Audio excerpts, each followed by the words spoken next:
Good morning, everyone. So today we will be launching our home style cooking breakfast edition, and we will try to turn those boring breakfasts into something that will light up your day.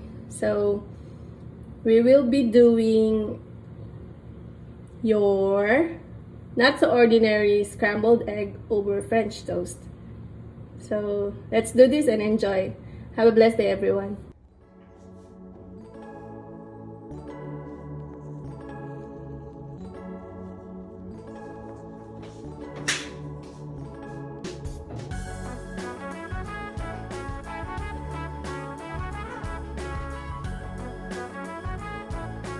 First, let's crack the egg open.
Teaspoon of sugar.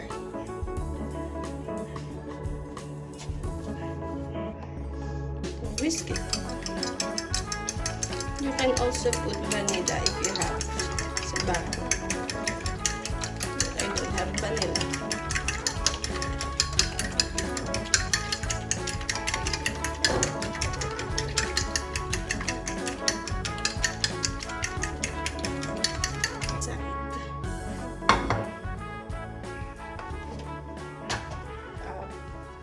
Pwede na natin ilagay yung idip itong bread sa ating egg custard mix.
Tilt the pan para ikot yung butter.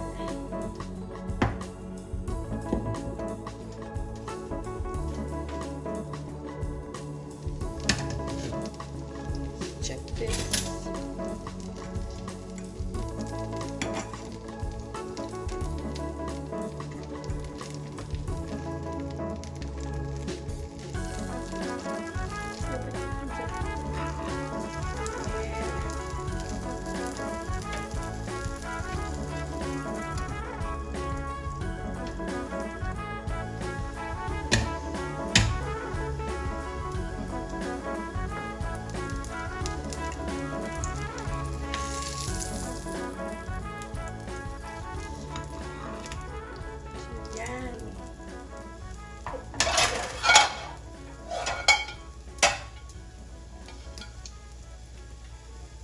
That's it.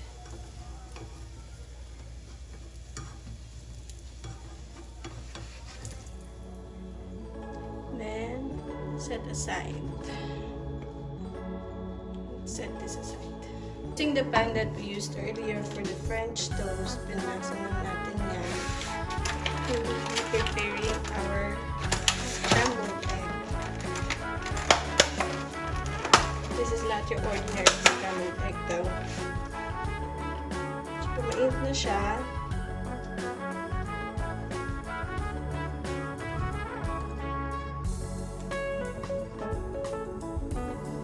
Yan natin ng konting cooking oil.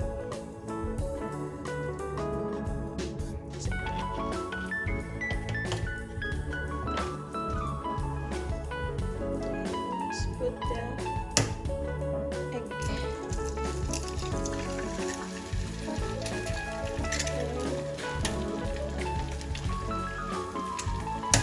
So, depende. Kung malaki yung egg, pwedeng dalawa lang. Kung maliliit, pwedeng tatlo, pwedeng apat. Depende sa... Depende kung ilan ang kakain. So, may dalawa lang. Kaya, tatlo tayo.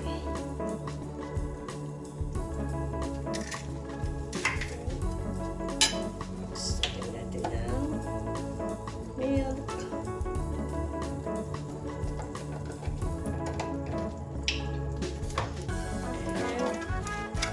Cream cheese. 1 teaspoon of cream cheese. Spoonful. Then mix it with the egg.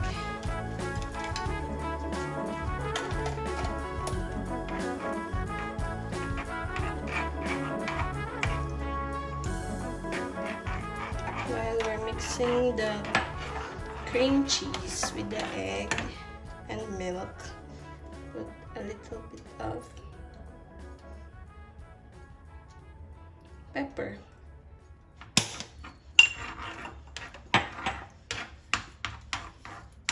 And a little bit of salt.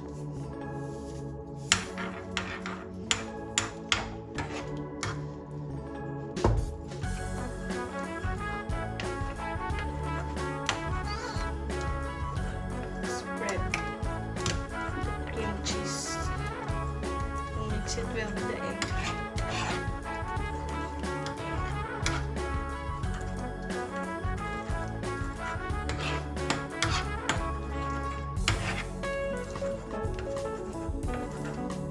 We could also add yung natira nating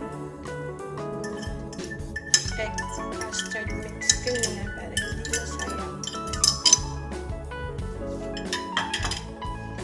Then mix it all together.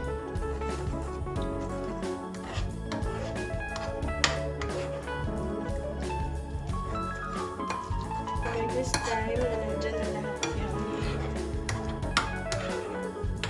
ingredients. Hindi natin dagdagan yung heat.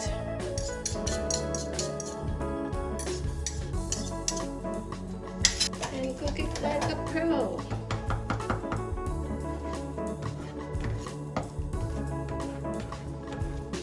Even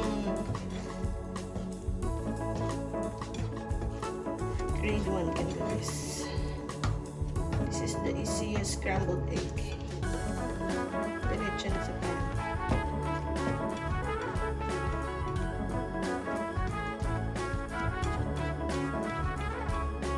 So make sure na hanggang ilalim kukuha niyo yung mga egg. Malinis yung pan. At hindi masayang yung egg.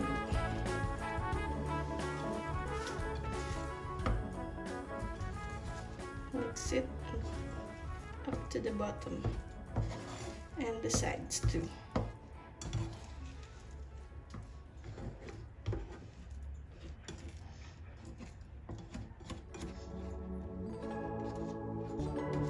So this will make your eggs fluffy and moisturized. Pag wala kayong fresh milk, pwedeng evaporated milk or timpla i-dilute nyo yung powdered milk sa konting water, tapos ilagay nyo. Pag wala kayong cream cheese sa bahay, you can make use of mayonnaise.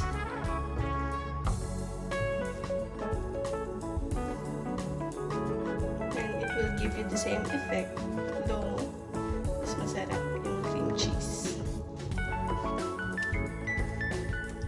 So if you're going to use mayonnaise, just put a teaspoon of sugar para tumalis. Or kung may quick melt cheese kayo, pwede nyo rin itong lagyan. Kung mayonnaise yung gagamitin nyo. Marami naman sa tindahan. So yan, luto na siya.